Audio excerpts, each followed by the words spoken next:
Well, the truth is, we shouldn't have to fight this out in court if Republicans had the guts to stand up for the people who elected them to office. You know, Republicans love to call themselves the party of law and order, the party that backs the blue. But if backing the blue really means more than just a bumper sticker or a logo on a hat, then we need action. We need more than just your words. It's about giving law enforcement the tools they need to keep us safe. So here's my simple message to Washington and the Republicans in Congress, especially the 7 from our own state of New York. If you're serious about keeping America safe, prove it. Stop the hypocrisy. Stop trying to defund our police. Stop playing political games with people's lives. And stop being silent when Secretary Noem abandons her duty to protect Americans, especially the people you represent. Work for New Yorkers instead of against them. Now, we don't have to agree on everything. I suspect we won't. But we should be able to agree that keeping people safe is non-negotiable. As I said from day one, I'll work with anyone interested in bolstering our public safety efforts. And over the last few years, we've invested over $3 billion for police and safety, giving our officers the best tools, technology, and training they need to keep New Yorkers safe. And we've paired these unprecedented investments with reforms as well. Also, on our subways, we've surged police, covered additional overtime, deployed officers on the overnight trains, and installed 33,000 cameras, platform barriers, LED lighting. All these efforts are paying off. Crime rates are down. Confidence is up. And this summer was the safest summer in our subways in over a decade. We've come too far for anyone to jeopardize our progress or the vital work that still lies ahead. Also, Secretary Noem and anyone planning to continue cutting essential dollars from the state of New York, lawyer up, because we'll see you in court once again. And as you saw today, if you attack New Yorkers, when you put us in harm's way, we will fight back and we will win. Win with an incredible leader of the Attorney General's office, Tish James, who knows how to fight back hard, and win. Madam Attorney General. Thank you. Thank you, Governor. And good afternoon, everyone. I can recall the day on October 1st when the governor had a press conference in front of the Statue of Liberty. And I can recall the night before, on September 30th, the last day of the fiscal year, where we filed a lawsuit around 10 p.m. We did not receive official notice. We heard about the cutting of MTA funds on Street's blog. This decision really is an important day for New Yorkers, for every commuter, for every transit worker, and every family that relies on our subways, our buses, and trains every day. There is generally no public interest in the perpetuation of an unlawful agency action, none whatsoever. And a few weeks ago, as I indicated, my office filed this emergency lawsuit after the federal government abruptly cut more than $33 million in anti-terrorism funding for the MTA. The court has now affirmed what we argued from the start, that the decision was unlawful and supported by the facts, in particular that it was in violation of the Procedure Act. And so it's really critically important that individuals understand that the Transit Security Grant Program was established after 9/11 to protect high-risk transit systems like the MTA from potential terrorist grants. And as the governor mentioned, almost 3,000 individuals lost their lives on 9/11. And I can think of no other jurisdiction that is more at risk than New York City, New York State. By law, these funds must be allocated based solely on risk. And there is no transit system in America that faces higher risk or serves more riders than the great state of New York. This ruling restores more than $33 million in critical security funds that will go directly towards protecting millions, I said millions of riders, strengthening cybersecurity, upgrading surveillance and communication systems, and supporting law enforcement, most importantly, in preventing and responding to threats. I want to thank Governor Hochul for her leadership and for her partnership in standing up for New Yorkers. Our office will continue to work together with state and federal partners to ensure that New York receives the resources it needs to keep our transit system and everyone who depends upon it safe from harm. That is our job, and that is why we are prepared to fight back against any additional cuts that harms New Yorkers. Thank you. General?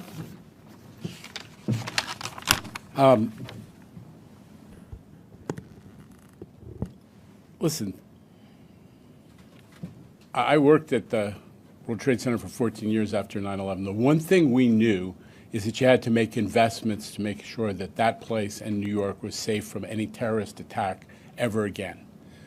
And we made those investments at the World Trade Center. And thanks to Governor Hochul, we've been making enormous progress in fighting crime in the subways and elsewhere in the transit system. Those are extraordinary statistical accomplishments because of the investments we've made under this governor. It never made sense to be talking about taking money away from those efforts, to take money away from cops, to take money away from the surveillance systems and the cameras that the governor has allowed us and helped us to accomplish, to take money away from communications. It really never made any sense. We are making huge progress, but you cannot forget that the transit system is one of the targets that the bad guys tend to focus on. Remember London back in 2005. Remember even Tokyo back in the late 90s. Remember what happened in Madrid. This is not a game.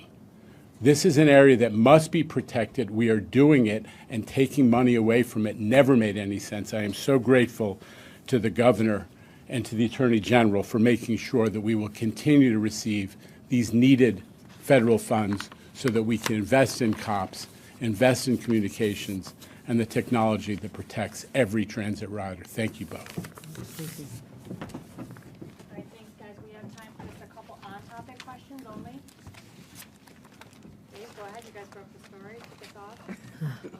You know, this is, I guess, on the topic of funding government, and we just learned a few minutes ago that the Gateway project is not terminated, but in a similar way to what happened with this, it was by fiat, it's not there, and it is there, happened with the terrorism money. How do you work like this? How do you get anything done? How do you plan for anything when it seems like any day can just be a new adventure of what is actually happening? We call it Washington whiplash. I mean, you cannot possibly fathom all the different dynamics that we're experiencing. Literally, as the Attorney General referenced, we were standing in front of the Statue of Liberty pleading to get money back to make our subway safe, and a staffer handed me a note that says, oh, we just lost $18 billion for the Gateway Tunnel and the Second Avenue subway. So we're constantly having to be in a reactive mode, but I have realized a couple things. We have a great Attorney General. She wins an awful lot in court. That's number one. Number two, I have also made personal appeals to the president, appealing to him as a New Yorker who has properties here and had employees here and has a lot of relationships here, and that is also in his interest as a leader of this great nation to recognize that New York City is the economic engine for not just New York, but the entire country. So something like the Gateway Tunnel, if it's compromised and it's over 100 years old and the existing tunnels were damaged by Superstorm Sandy, if that collapses, the northeastern economy will come to its knees. So I will say this. We're prepared for anything. We're used to lawyering up, but it's a damn shame that our efforts have to be spent on playing defense instead of offense to protect our people. So we can manage both. That's the answer I have. We're managing both, but the end is not in sight. I think these are punitive measures to stick it to democratic states, but this is not just fallout from the shutdown. This was happening before that. This is just a continuation of what they promised to do, is extract revenge on their political enemies. And apparently any state that has a Democratic governor where Democratic mayors are considered political enemies, because we're on the receiving end that other states are not. Tell me how Florida and Texas and Nevada could receive these same funds without having to go to court. They're playing politics, but more than that, they're playing with people's lives. And that's abhorrent to me. On topic? Yep, go ahead. Governor, pursuant to Gateway specifically, have you had any conversations with the president or the administration about that specific project? This has been something that he's been bandying about for a while. He's very clearly stated that he's targeting these funds because it's a Schumer priority. But I'm curious if you specifically have been fielding them about this instead of just kind of a general New York economy issue. No, I have. I think right before he went to the Middle East, I'm ready to follow up on that conversation. Given his comments yesterday, you haven't talked to him since. Not since yesterday, but certainly right before he went to the Middle East. I spoke about this. I called directly. I said, thank you for the $187 million, but what about the $12 billion? And I would think he thought this was just a reaction to what was happening with the shutdown. But I also said, this is bigger than that. You know, this is something I fought for as well.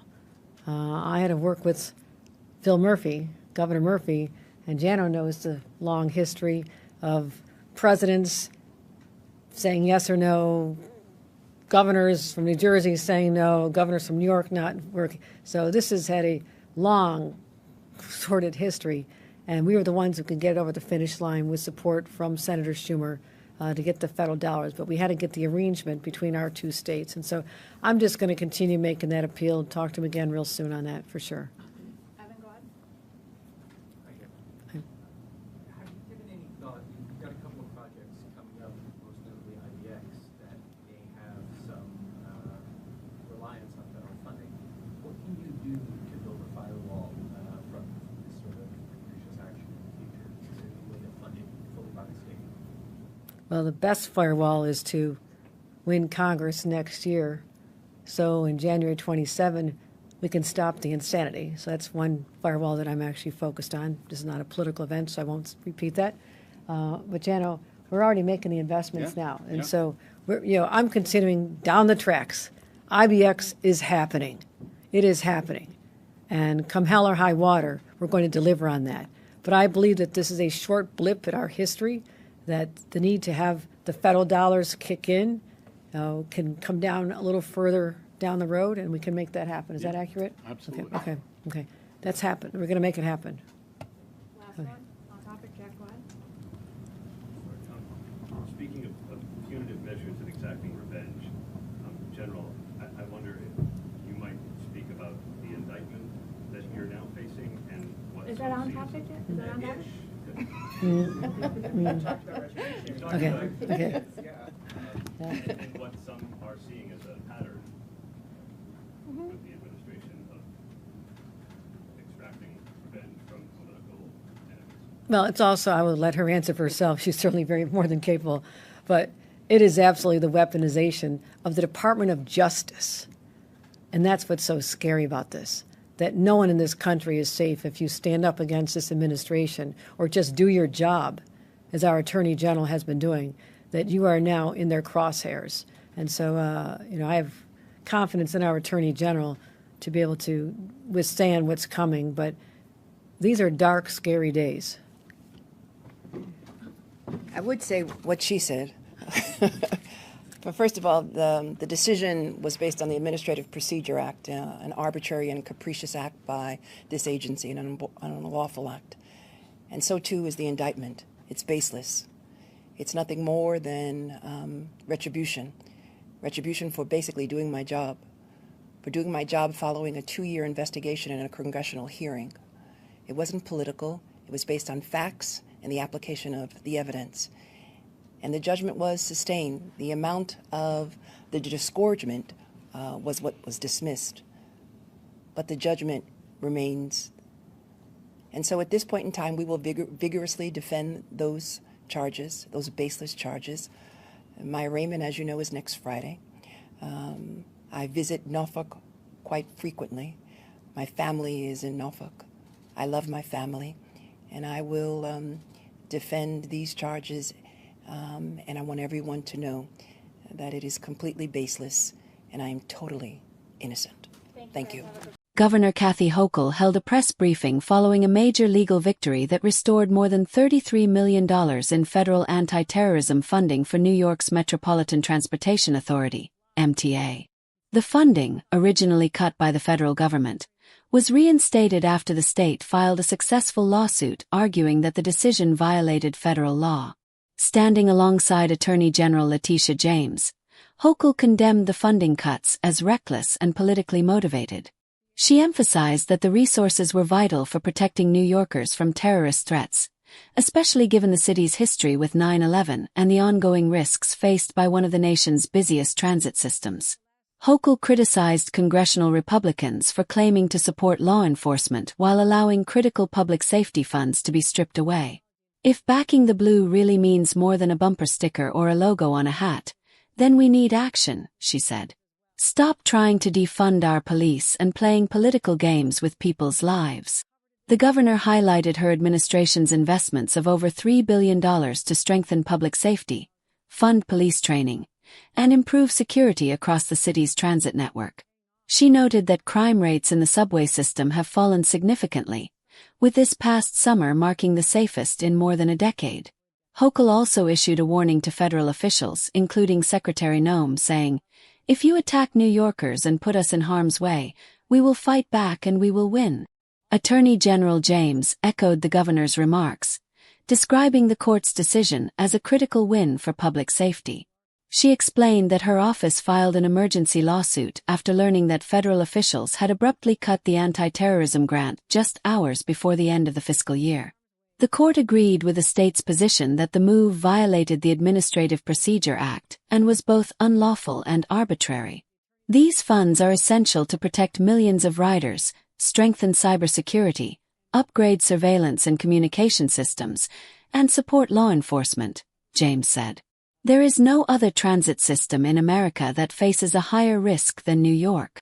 Transit leaders also praised the ruling, pointing out that continued investment in security measures such as cameras, communication systems, and law enforcement presence has helped prevent attacks and reduce crime. Governor Hochul described the situation as part of a broader pattern of Washington whiplash, where sudden reversals in federal funding decisions disrupt state planning. She cited the example of the Gateway Tunnel and 2nd Avenue subway projects, which also faced unexpected federal setbacks.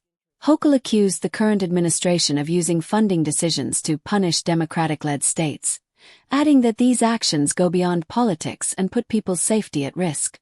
Attorney General James also addressed her own recent indictment, calling it politically motivated retaliation for carrying out her duties. "It's baseless and nothing more than retribution," she stated, vowing to fight the charges and reaffirming her innocence. Both Hochul and James concluded by reaffirming their commitment to protecting New Yorkers, defending critical infrastructure, and holding Washington accountable for actions that threaten public safety.